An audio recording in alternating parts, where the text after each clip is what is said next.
Hello guys, welcome to my channel. இன்னைக்கு நம்ம egg with capsicum recipe தான் பார்க்க போகிறோம்.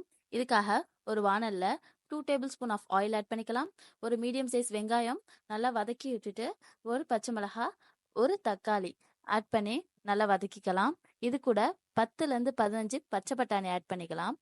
ஆட் பண்ணிட்டு 1/4 டேபிள் ஸ்பூன்ல மிளகாத்தூள் ஆட் பண்ணி வதக்கிக்கிட்டு இது மூழ்கிற அளவுக்கு கொஞ்சமாக தண்ணி ஊற்றி மூடி வச்சுக்கலாம். 10 to 15 செகண்ட்ஸில் இது நல்லா வெந்துடும்.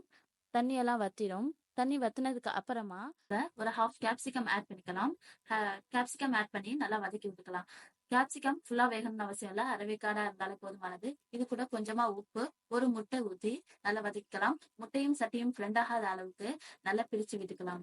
இது கூட கடைசியா கொஞ்சமா மிளகுத்தூள், ஒரு கைப்பிடி அளவுக்கு கொத்தமல்லி தூவி சர்வ் பண்ணனா நம்மளோட எக் வெஜ் ரெசிபி ரெடி ஆயிடுச்சு.